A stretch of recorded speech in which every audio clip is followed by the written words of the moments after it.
a science story, huh? These NYU scientists, I felt really right. But I was so And I just thought, well, I had figured it out It was that golden moment. because science was on my side.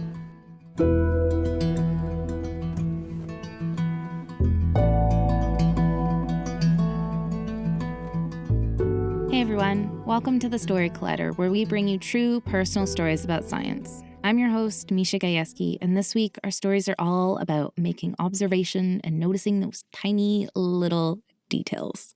Scientists are always making observations and, noting down those small changes in things to draw conclusions. I mean, I think that's what doing research is all about. But then again, I'm not a scientist, so what do I know? But while I can't relate to doing this observation in an experimental setting, I definitely feel like a scientist every time I engage in my favorite pastime, people watching. I love observing how people interact at airports, on first dates, how parents try to wrangle their unruly toddler. I'm fascinated by human behavior, and I'm always trying to figure out what makes people tick. Like every time I'm going through security at the airport, there's always that one clueless person who still doesn't know that they can't bring an entire water bottle on the plane. Like last time I was there, this girl literally got into a fight with a security guard on being allowed to bring her entire bottle of Gatorade through. But, I didn't get a chance to see it all play out because the security guard in my line yelled at me for holding up everyone else. Anyway. Our first story is from Caitlin Starowicz. It was recorded at Factory Theatre in Toronto in January this year. The theme that night was focus.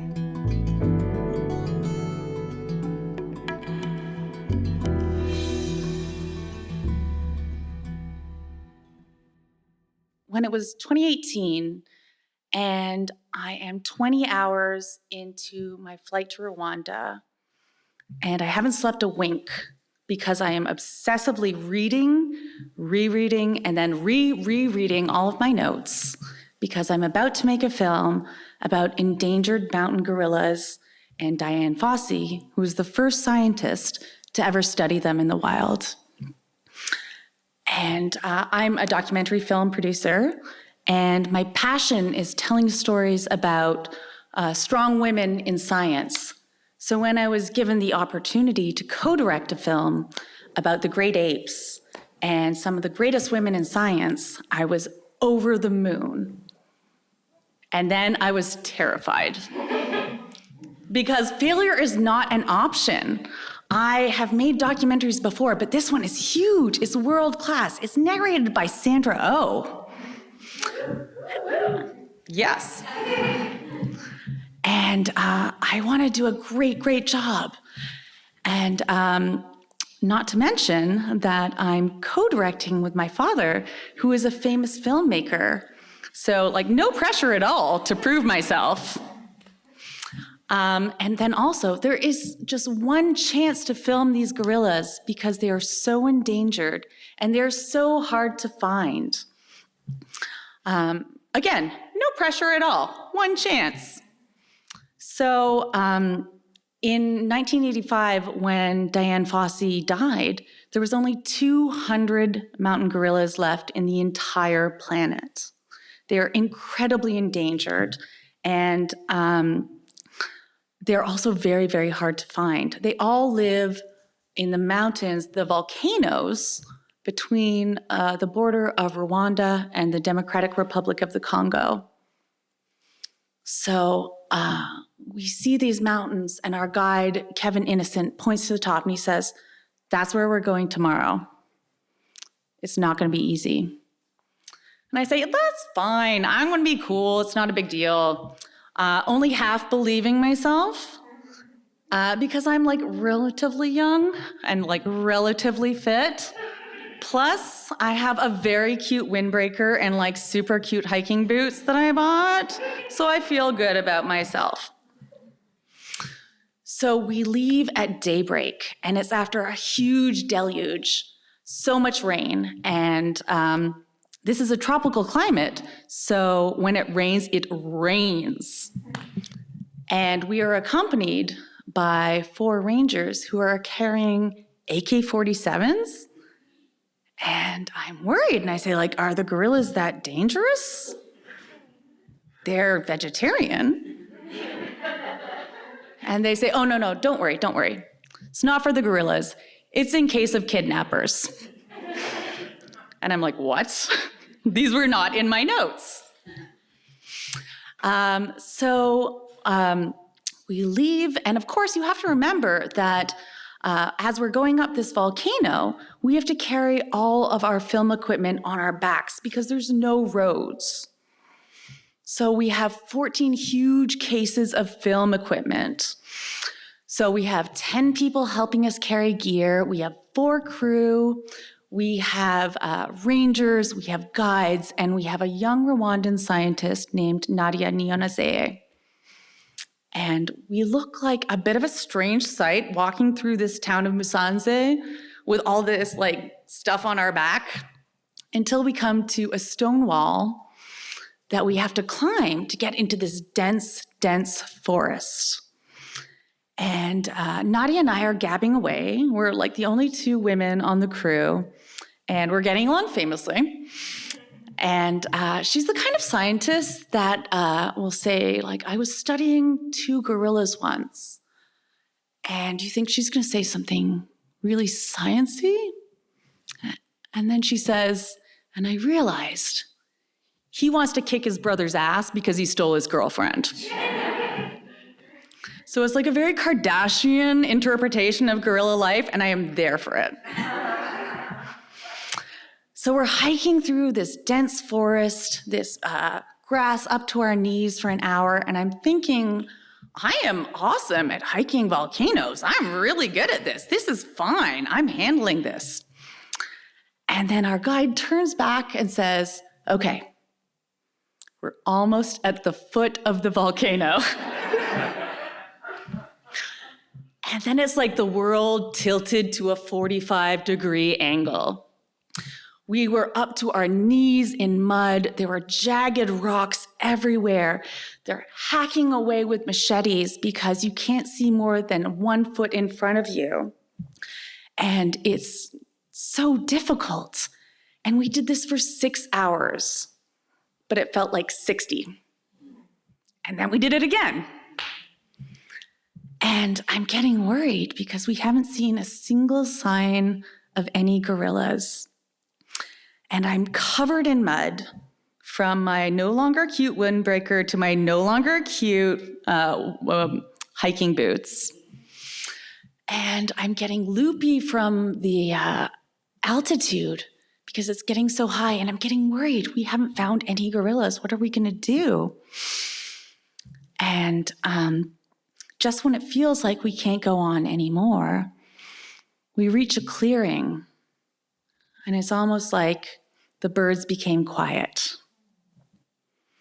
And I stopped trying to look cool. I had been keeping it together, trying to be positive for the crew, whereas inside I was just losing it. And we had arrived at Karasoke, which is the former site of Diane Fossey's research camp. And I see the destroyed ruins of her cabin, and I see the hand-marked graves of the gorillas that have been murdered by poachers. And it's Titus, Uncle Bert, Macho, Quelly, Digit, and then the last grave is Diane Fossey, who was murdered by poachers in 1985. And she's buried next to her favorite gorilla, Digit, who was the first gorilla to ever come and research her, to come and investigate, who's this strange white gorilla? And he did his own scientific research. She was studying them, and he was studying her. And it's then that I am just overcome with emotion. I feel feelings of guilt, shame, powerlessness, because here I am thinking about my stupid film, and I'm surrounded by graves of murdered gorillas.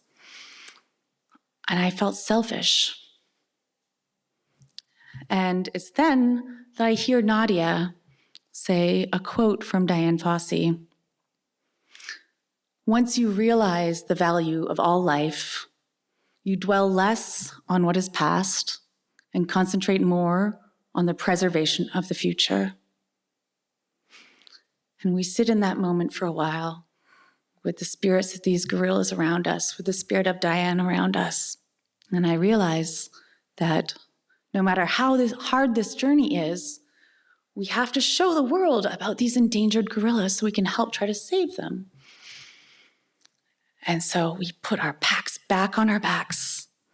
We climb 4 more hours up the volcano, and every muscle in my body is screaming. My back is aching. I am so tired. It's getting to the point where 2 of the guides have to hold me up by my arms because I keep falling down to my knees because I'm so delirious from the altitude. And I'm starting to think, we've come this far and we found no gorillas. We failed. We haven't found any of them. And I'm shuffling behind Nadia, looking down in the mud, trying not to fall down for the 300th time. And she stops and I almost bump into her. And she says, "Do you see?"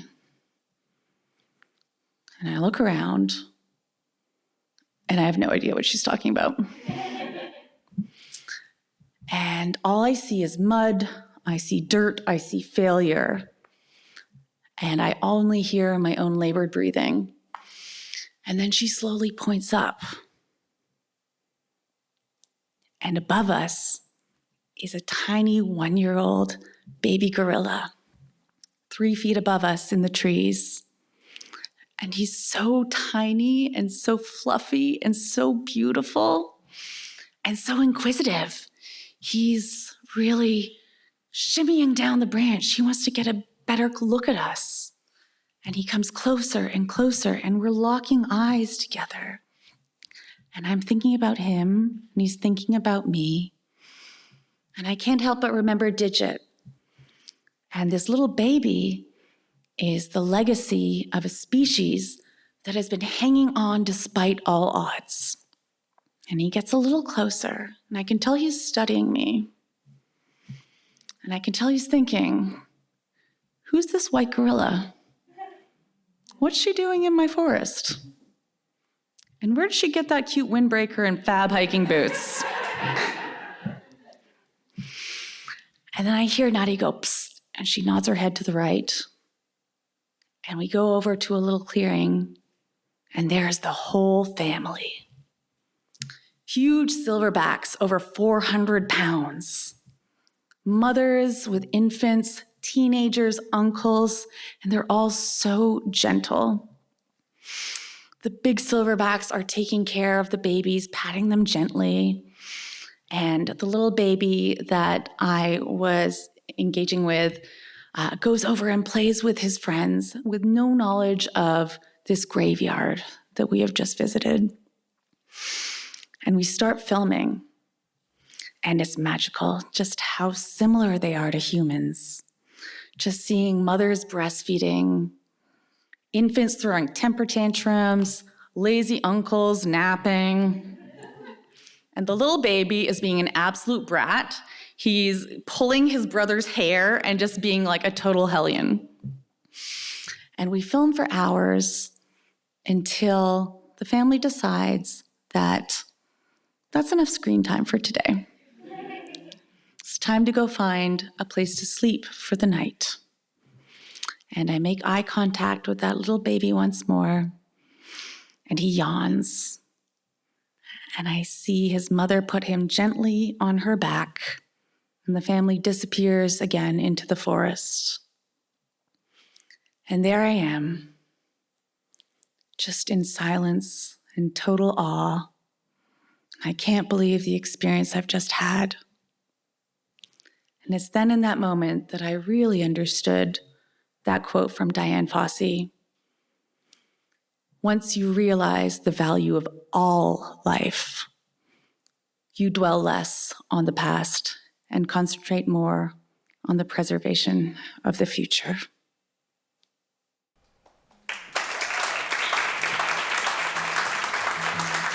That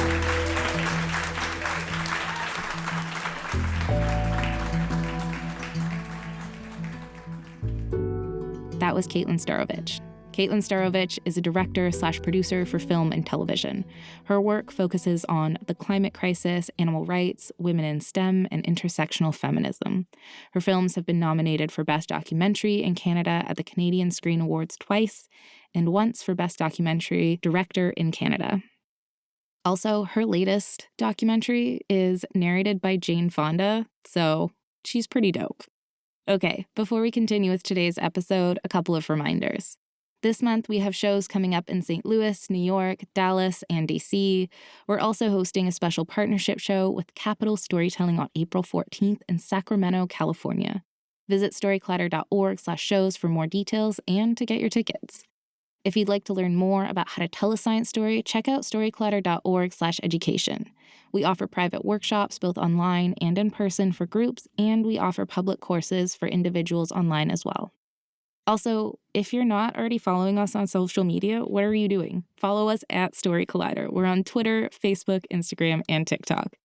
And finally, if you're a fan of this podcast, and if you, like us, believe in the power these stories have to reveal the humanity behind science, to change your understanding of how science happens and who it belongs to, please consider donating to the Story Collider at storyclatter.org/donate. You can also sign up to support us on a monthly basis at patreon.com/thestoryclatter. Our Patreon supporters can receive an ad-free version of this podcast, as well as occasional bonus episodes and other gifts. We're so grateful to everyone who helps make our work possible. Okay, our second story is from Danny Wicentowski. It was recorded in St. Louis at the St. Louis Public Radio Public Media Commons in February 2023. The theme that night was variables.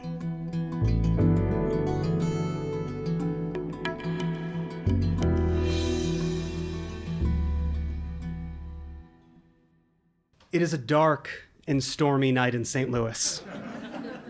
It is a Saturday in April 2014, and I am doing the same thing I've been doing for the past several weekends. I am in a small, nondescript office building in the Central West End. I am locked in a room with strangers, and I'm watching them fail. It's an escape room, and as a reporter, it's the first escape room I've ever heard of coming to St. Louis, and that's news. News, which is the thing ostensibly that I do as a staff writer at the Riverfront Times, where I'm barely a year into my first professional journalism job, and so much of my job is summarizing. I go to meetings, I spend hours there, I write what was said, I figure out what was alleged, what was cautioned, what was worried, what was declared, what was added, all of the important verbs that you need to know the news. But this story, this escape room, I immediately know what I want to do. I don't want to interview the people who've been in the escape room, and I don't want to even go in the escape room myself. How boring that would be.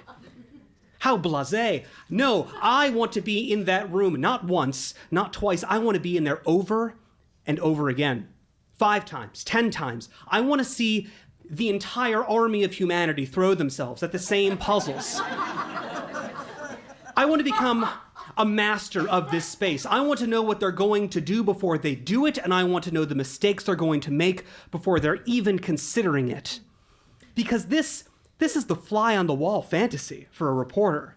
I'm going to be the primary source. I will see the action. I will see who said what when the decisions are made. I won't be coming in later to reconstruct the sausage from all the dropped quotes and things that people put up and then tracing it back to the sausage factory. No, I'm going to see it made.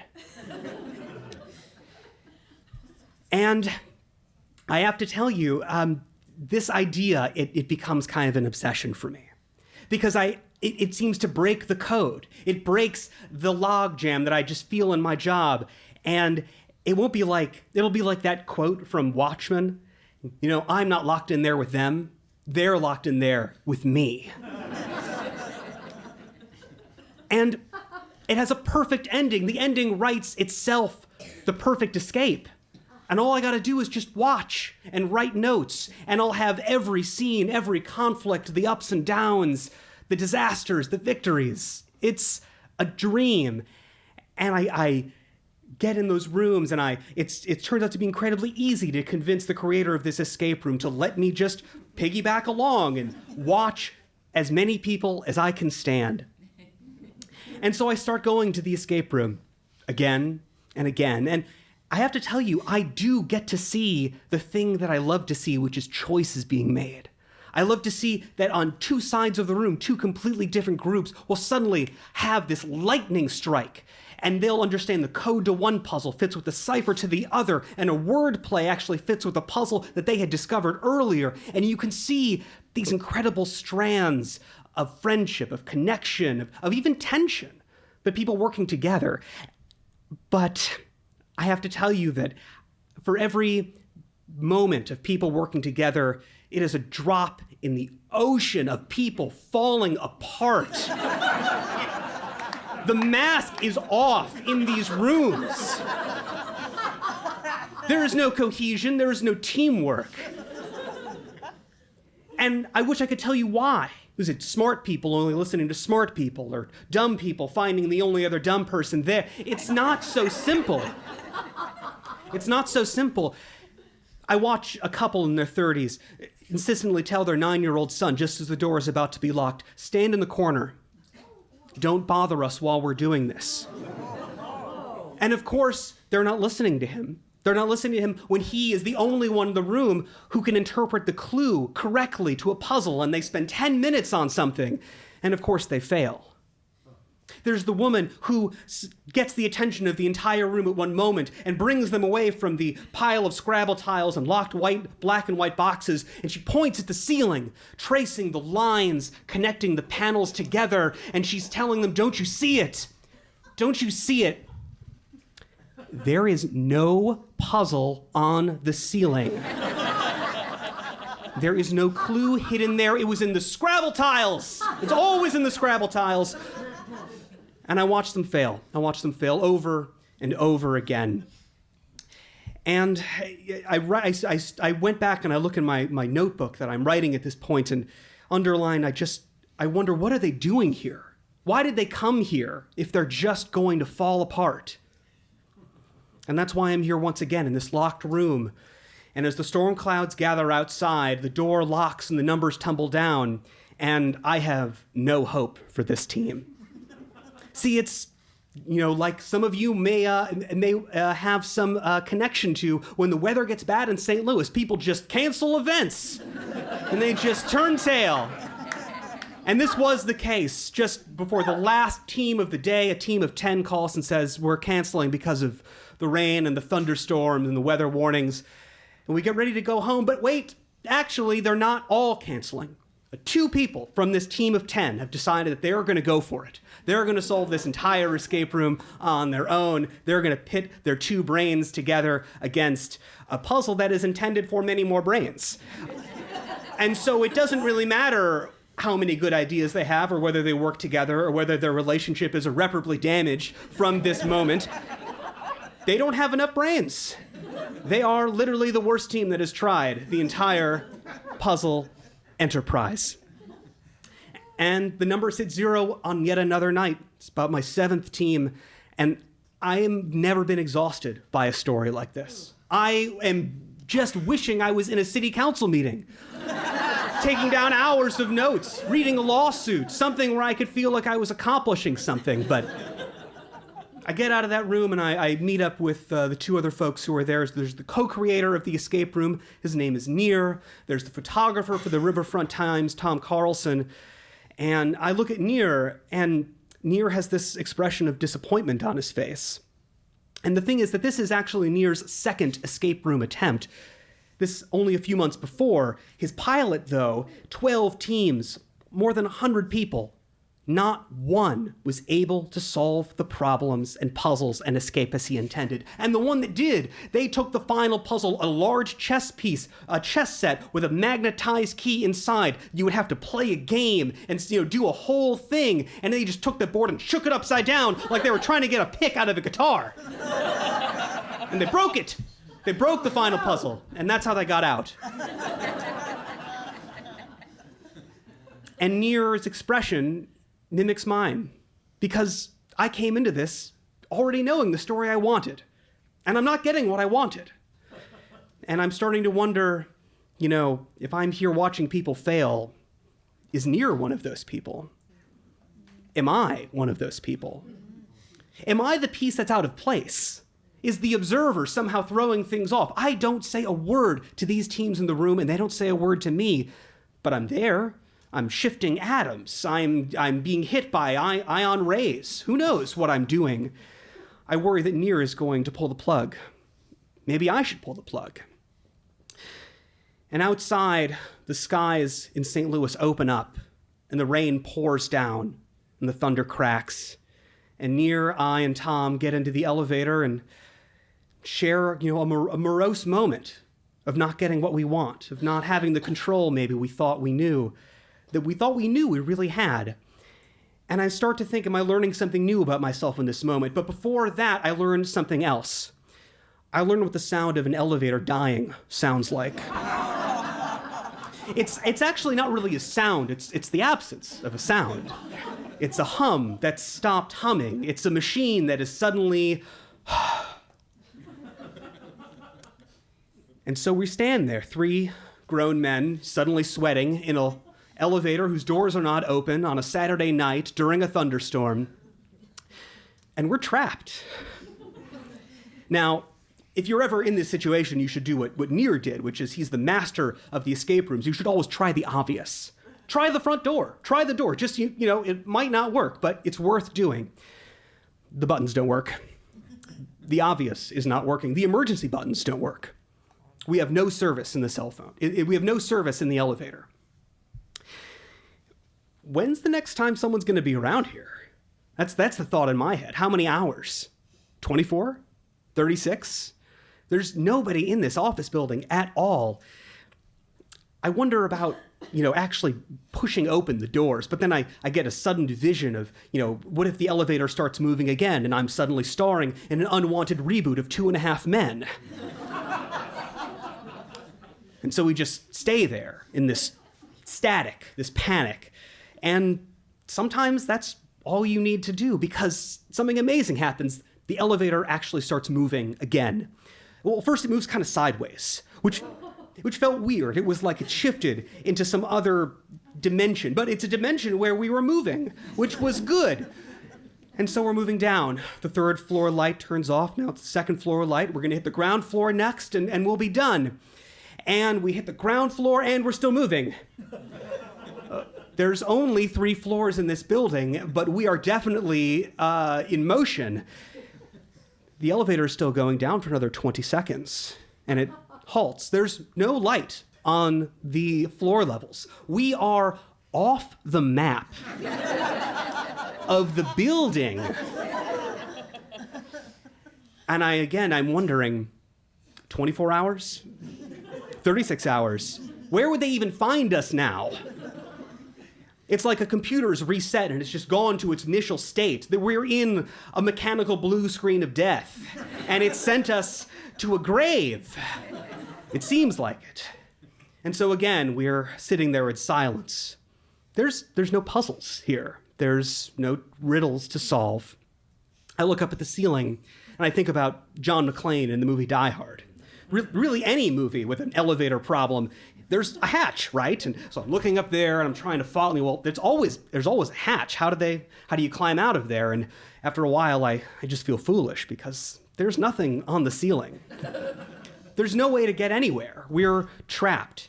And I'm not John McClane, and we're not in the movie Die Hard, and there's no bathroom, and there's no water, and I'm trying not to think about what they'll find when they open those elevator doors. When? In 48 hours? Who knows? And so the tension breaks. I don't even remember having a discussion about this, but suddenly our hands are in the crack of the door, and we are forcing it open to find out where we are. And that's really the key variable. Where are we? If you can solve for that, you can have a path to go. And so I await the first real actionable piece of evidence, and we are faced, as the doors open, with a very confusing sight. We are faced with a wall of boxes. All the way from the ground up to the ceiling, cardboard boxes. Well, that didn't help. It doesn't help us know where we are. We are still lost. So we start taking the boxes down and start to notice they're cleaning fluids. There's a mop in the back I can see somewhere, and it's like Clorox sponsored an Edgar Allan Poe novel a little bit. Still not really sure why we're there, but we unload the boxes into the elevator. It's the only place to put them, and we create some men's-sized holes in the boxes, and we venture out into the darkness. And there's a small room and a small hallway, some more cleaning fluids, boxes, mops. Okay, we have our first important variable. Where are we? We're in a closet. We're in a closet that is connected to an elevator, that is connected to a shaft, connected to a building that has not the same number of floors as the building where it turns out where we are. Okay, these pieces are not actually connecting. It's not going so great for my mental map, putting all the pieces together. And there's another problem, and it's the one that is starting to really concern me because I feel like I'm losing my mind. I'm hearing music.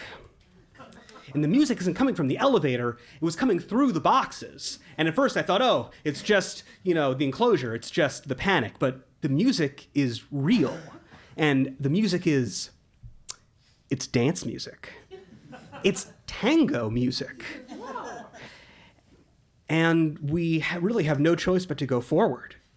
And so the three of us approach the door to the closet, the only thing which we know to exist in the universe, and we open it.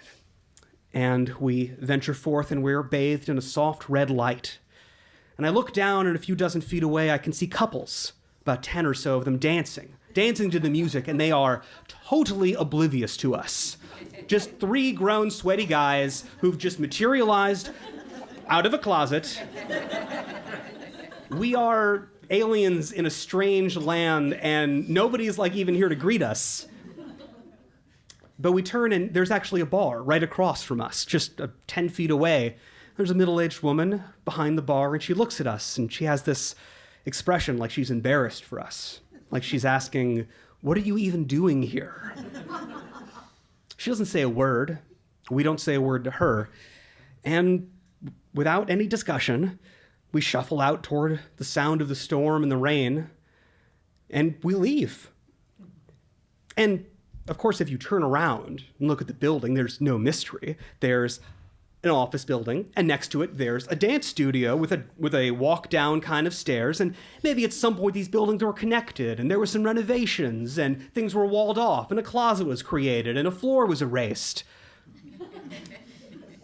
We go back to our cars, and I laugh, because how could you not? It was so much, but I go home that night, and I go to work on my story. And a few days later, well, rather I should say about a week later, with this process continues, this self-torture, going in the room, watching the failure, waiting for an ending that just won't come. But eventually it does. The final team, number 27, we're talking more than 200 people who have burned out on these exact same puzzles. The very last one, a team made of mostly high school wrestling coaches and their significant others. And I watch, and as the last minutes tick down, no team has ever gotten this far to be confronted with the final two locked boxes covered in strange eldritch symbols that they do not have time to solve and which they do not have the energy to commit themselves to. And I've seen this before already. I've seen 100 people lose their will and resign themselves to failure, but not this time. This time, as a wrestling coach hands his girlfriend one of the boxes, something incredible happens, something magical in that moment. The two boxes, as if transported by fate, they pass over each other, just as they were designed and built to, and they align, but not on the outside, on the inside, where the magnets that have been so carefully placed there with the intended result that has yet to come to any fruition, and those magnets kiss.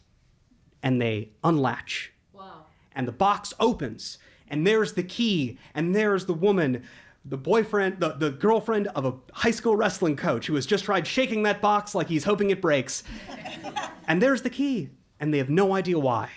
But they're free. They're free, and the door opens, and there's numbers on the clock, and there's been an escape. There's been an ending. Finally.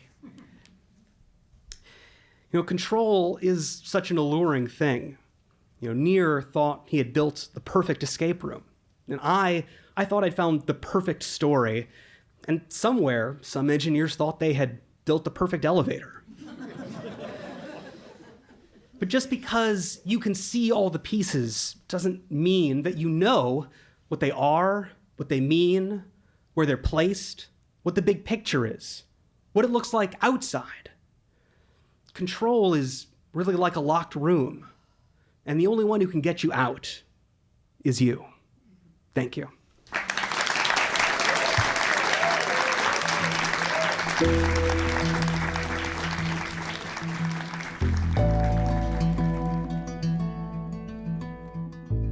That was Danny Wicentowski. Danny Wicentowski is a journalist and storyteller in St. Louis, where he reported on politics, crime, development, education, and other beats. Before making the jump to St. Louis Public Radio in 2022, Danny worked for more than 8 years as a staff writer for St. Louis alt weekly, The Riverfront Times, where his investigative and feature stories won multiple local and national awards. In 2020, he co-produced and hosted the podcast American Skyjacker, chronicling the life and crimes of plane hijacker Martin McNally.